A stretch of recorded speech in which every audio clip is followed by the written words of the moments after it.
Good evening, and welcome to Creative Broadcasting, the station of unlimited possibilities, presents Creating Your Seat at the Table with your host, Ashley Little, as she welcomes her guest to the table.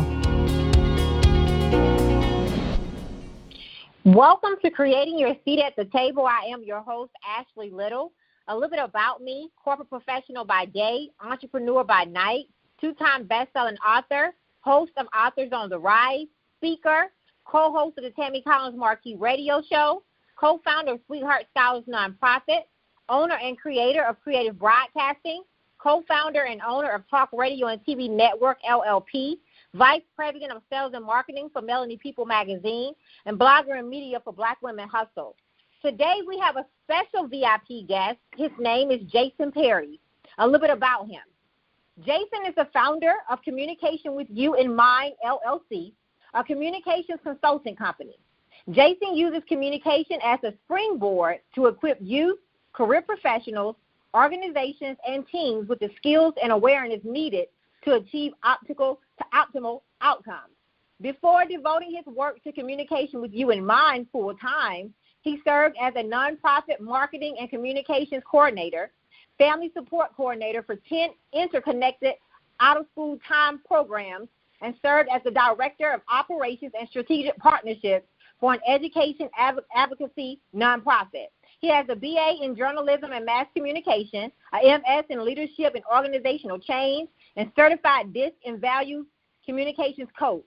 In addition to his career as a communications consultant, Jason volunteers his subject expertise to benefit organizations dedicated to advancing and stabilizing the lives of youth, collegiate students, and families. He currently serves as a counsel for Children's Rights Young Ambassadors Group, board member, North Carolina A&T Alumni Council president, and a community building initiative of Graduate Advocates. Jason also enjoys binge watching anything in the historical fiction genre. Welcome, Jason, to the table. Hey, folks, how's it going? I am honored to interview you today. I'm excited to have you on the show. So would you please tell listeners a little bit more about yourself? Well, really, I'm just a small-town boy from Henderson, North Carolina. Grew up fishing in the woods and riding go-karts and things of that nature, but I later developed a passion for the art of communication and really started to understand how communication can move people toward change. So I like to say I'm a small-town guy with big city dreams. Love that. So tell us, Jason, about your entrepreneur journey. I know you went from corporate America to full-time entrepreneurship now. So talk to us about your journey, how it started, and where is that now? Well, I was working as a professional nonprofit marketing communications person, and then later as a family support coordinator, and then later as the Director of Operations and Strategic Partnerships for an education advocacy organization. And while I was just sitting there, one day I was interviewing for some positions, interviewing some recent college graduates and trying to hire them as off-site staff, and noticed that they looked good on paper but really could not effectively communicate to me as to why I should hire them. So I said, I wonder how many people are not getting what they want because of their inability to communicate. So I've had the company since about 2011, but later just added this coaching aspect to it and really started leaning more into social communications as well as administrative communications and marketing. I love that. So could you expand a little bit more? So once you figured out that, they had that issue, that gap, and you created Communications in Mind to close that gap, what are some things that you were seeing? Was it more so the interview process with them, or was it more so building a resume? What were some things that you were seeing that was very challenging for them? Well, one thing I believe that everybody has a brand, whether they want one or not, and you need to be able to communicate that brand on the spot. So if I'm in an interview and I'm looking at your paper and I'm looking at your resume and anything that you're giving me, I need to be able to hear from you vocally how you're going to benefit the organization, what standards you have for yourself, and what you believe you can contribute to the job. And while we had some great candidates on paper, these individuals could not effectively communicate to me why I should bring them on. And this was going to be a critical role because they were going to be speaking to our funders. They were going to be organizing entrepreneurship apprenticeships for our students. And so I needed them to communicate our brand. And if I couldn't trust that they could communicate their personal brand, how could I trust that they were going to communicate the brand of the company? And so I really wanted to just establish a way for people to understand how important communication is and the necessity of being aware of your specific communication style and how it shows up in people. I love that. So tell us a little bit more about Communication with You and Mind LLC, your consulting company. What are some of the services that you offer? Right. So what we do at our core, we are a social communications coaching company, but we still also offer administrative marketing communications, meaning we write press releases, we serve as the voice of an organization. So anything in the area of content, language design, that's how we serve people. And so we do that in the way of strategic planning, strategic communications planning, marketing communication development, social media management, and really providing companies with a great way to establish their voice and expand their voice and their reach. So how can listeners, get in contact with you and follow you and, contact you for the different services that you may offer that they may benefit from? Can you please tell them how to do that, to reach you? Well, one of the key ways that you can contact me is at comm.wym@gmail.com. That's one of the key ways you can contact me via email. If you want to connect with me on social media, it's at comm_WYIM, and that handle is the same on Twitter as well as on Instagram. So please reach out to Jason. This is an awesome initiative, an awesome nonprofit that he has started, because communication is very important. And if you don't know how to represent your brand, it's going to be pretty hard for you to represent a company. So definitely reach out to him if any of these services will benefit you all. It's pretty awesome. So Jason, let's talk more about when you were in corporate America and some of the positions that you held as like family support coordinator, director of strategic partnerships. Talk to us a little bit more some of those positions and what were some of your duties while you were in those positions. So a lot of those positions were forward-facing positions, meaning I was always out in the community, always communicating with people, always trying to figure out the best way to serve people. So, for example, when I was a family support coordinator, that position actually came by way of a suggestion. Honestly, I was interviewing for an out-of-school time position with them, and they asked me, they said, well, Jason, we know that you're interviewing for this position, but is it possible you could also interview for being our new family support coordinator? And for me, that's kind of a social work role. And I thought that you had to have a degree to do that. And they said, no, we feel like you have the aptitude to be able to fulfill roles within this position. And me just kind of taking a break from the marketing communications world, I had to think really deeply about how I was going to transfer the skills from communication into the family support role. What I came to realize is that we were going to be working with a lot of low-income families. And when you're working with low-income families, there's a lot of barriers you have to get past in terms of trust. And so that's when my ability to communicate really started to show up, and I started to see how much communication is in everything and a part of everything. So for me to be able to help these families, I had to establish a sense of trust. And so when I was communicating with people, I needed them to tell me everything that was going on with them that was negative, that was positive, and I had to do that without judgment on my face, in my tone, or any documents I might give them. So communication started to show up for me in a very real way in that way. So when you're forward-facing with people and things of that nature, you start to realize that, wow, I have a place and a space I can create for this person to feel comfortable with me. And that starts with what I'm communicating to them. I love that. And, all of that started, while you was in corporate America, which pushed you out into your destiny to start your own company, Communication with Your Mind. So I want to go ahead. Yeah, I was really, in my last role, I was sitting at my desk, and honestly, I started applying for new jobs. And I said to myself, you know what, I think the answer for me is not another job, because I have a skill, a talent, a gift, and a passion that I need to, not even that I have to, that I absolutely need to give away. I believe that everything within us is something that we give away to people. Mm-hmm. Everything that we develop is not just for us, specifically our success. One of the key things I had to learn about myself as a way of giving away, understanding that my success is not just for me. I have an internal and duty to humanity to help people who also want to be successful. Because everything was given to me, I had to develop, and people poured into me. So it's my duty, I feel, to pour into everyone else. Well, I would like to say congratulations on your new company. Well, congratulations on Communication with Your Mind. I know it's going to be pretty awesome. Yes, passion is so important. Passion is so important, because if you're not passionate about it, it's not going to last. And I just want to commend you for reaching back and pulling forward. You saw a gap and you went back and you executed. And that's the key, execution. So I love that. So could you talk to us a little bit more about asserting your personal power, and what are some strategies you would give to our listeners to help them in that area?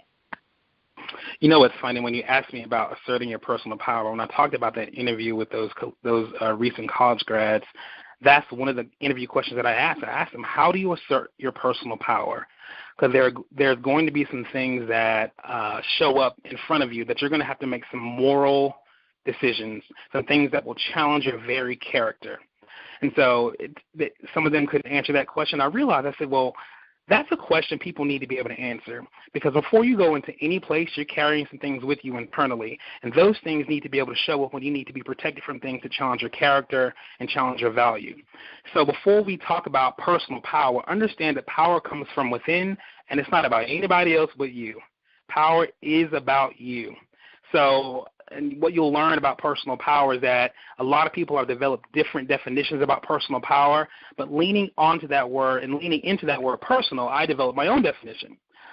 Personal power, a developed, well-defined internal set of standards that know how to show up when your value, morals, and character are negatively tested. I'm going to say that again. A developed, well-defined, internal set of standards that know how to show up when your value, morals, and character are negatively tested.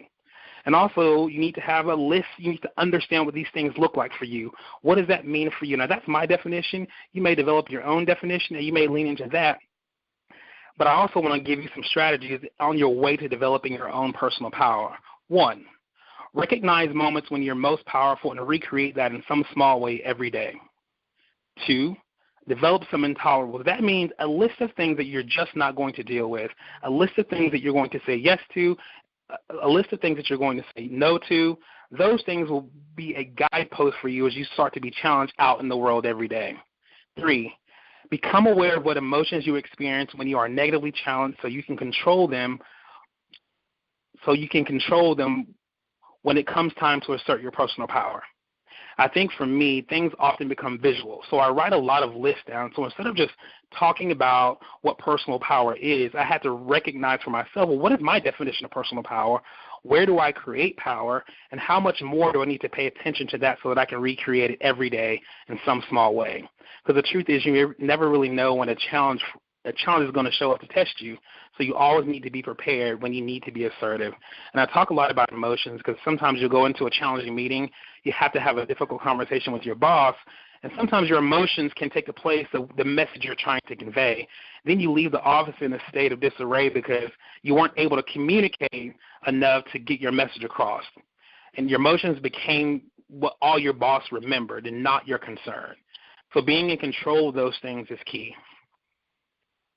Yes, and I mean, every strategy that you gave the listeners were awesome, but you're definitely right. What stood out was emotions. You're right, because when we go into different, environments and our emotions take over, yes, the message is already misconstrued because we have represented ourselves in another way, and we let our emotions take over. So that's so important that we deliver in the right way and understand that it's never personal, it's business.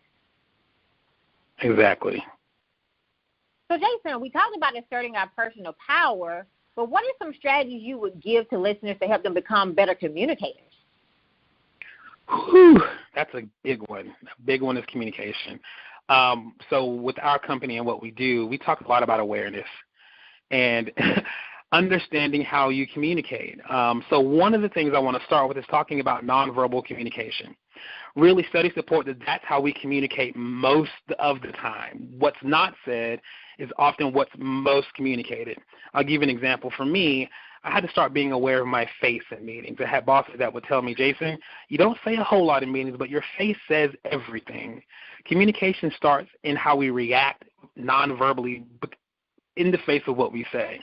So a first step is to become aware of what you do when you hear something that doesn't necessarily appeal to you, something you don't like, because people are receiving that information. And one thing I realize that people are always watching how you respond to something they've said, something they've done, or something they've suggested to you.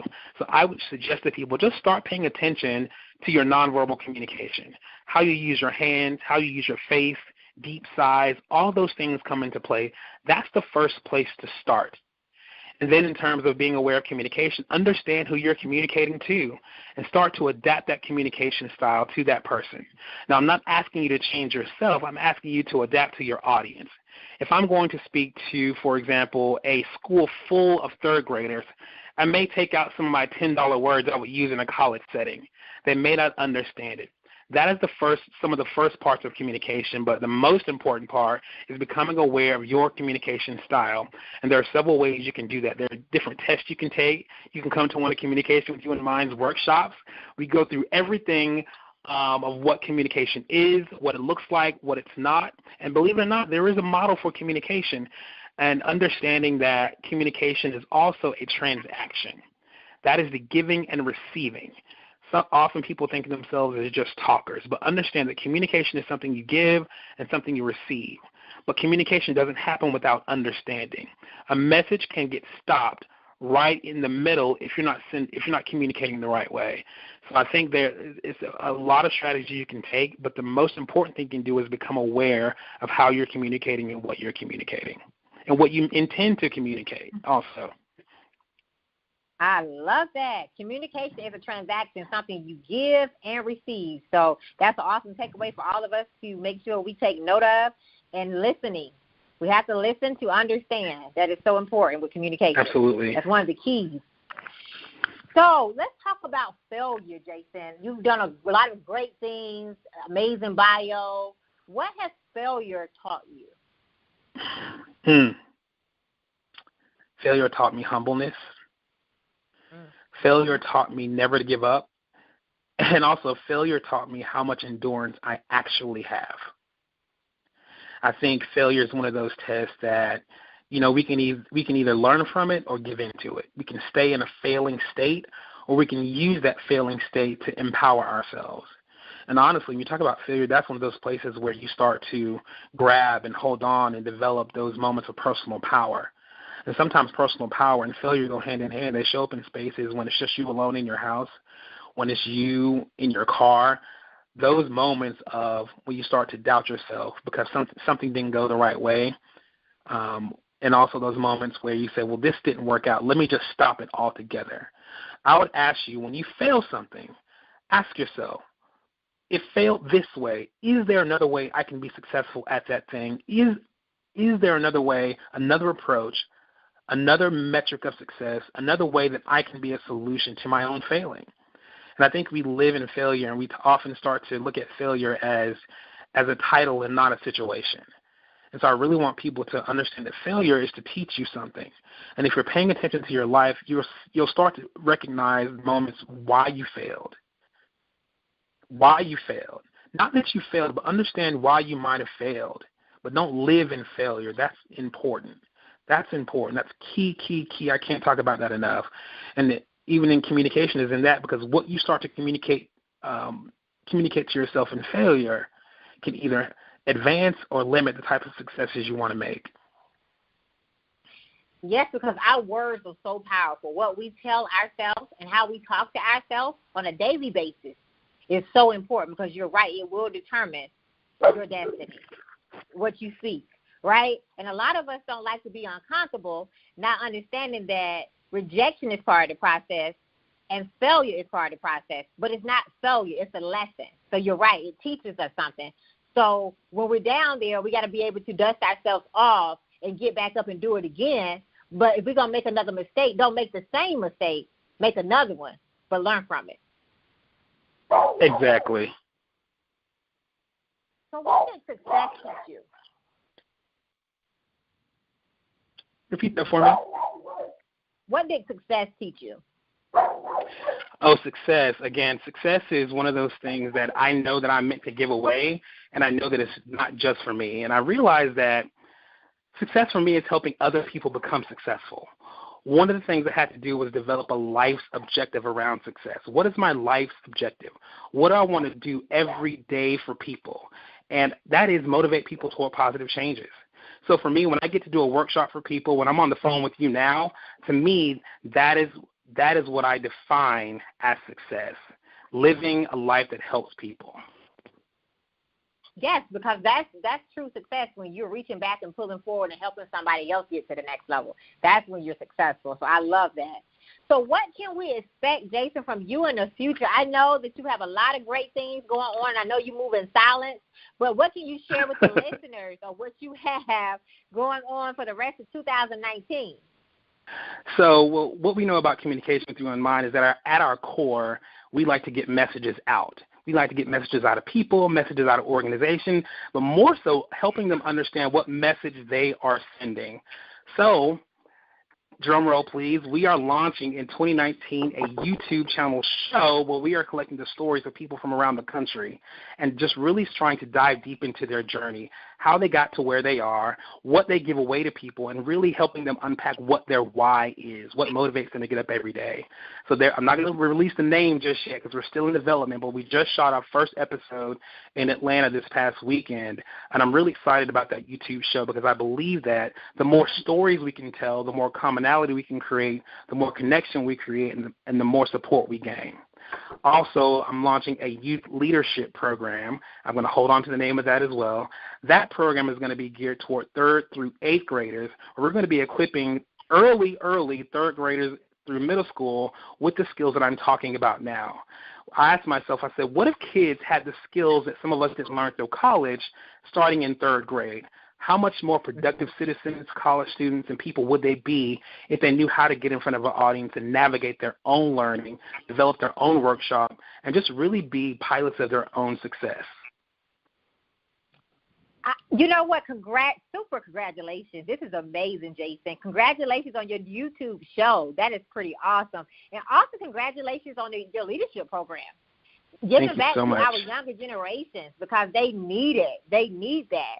So super congratulations. I'm so excited to see what God has in store for you the rest of 2019. I'm so excited to see what he's about to birth. And I'm going to definitely invite you back to see what all he's going to be doing for you by the end of the year. But I have another question before we go. Sure. Can you please tell listeners, how did you create your seat at the table? How did I create my seat at the table? By creating my own table. Period. And, I think there comes a point now, there are some places I got into in terms of the table, really starting with communication. When I started to realize that I had this unique ability to communicate and move audiences, I knew that would be the way that I opened doors. That would be the way to getting in.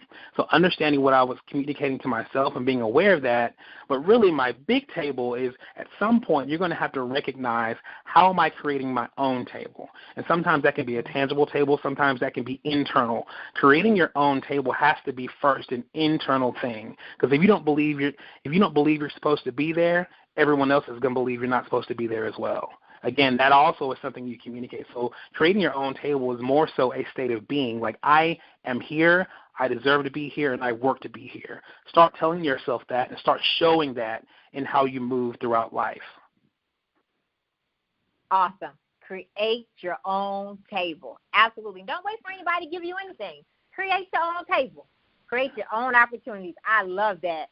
So would you please tell the listening audience how they can follow, contact you, purchase your services? He has some awesome services, so please reach out to him. Jason has a lot of amazing things going on, and he has my full support. So would you please tell the listeners how they can contact you and reach you, Jason, once again? Right. So on LinkedIn, my name is just Jason D. Perry. That's one. On social media, and this is for Twitter and Instagram, it's at COMM_WYIM, and then Facebook is just Communication with You in Mind LLC. Gmail, comm.wyim@gmail.com. Shoot me some information. I'll shoot you over a one-pager, and we can talk further about services. Awesome. Well, I would like to thank you for taking the time out of your very busy schedule with Jason to let me interview you today. Thank you, thank you, thank you, and many blessings and success on your journey. Thanks, Ashley, so much. You are welcome. So I would like to give a special thanks to two of my mentors, Tammy Collins-Markey and John Schamberger. Also, I would like to give a special thanks to Dr. Larry White Sr. and author Kimberly McLemore. You all may follow me on Facebook at Ashley Little and on Instagram at _Ashley A. Little. Thank you.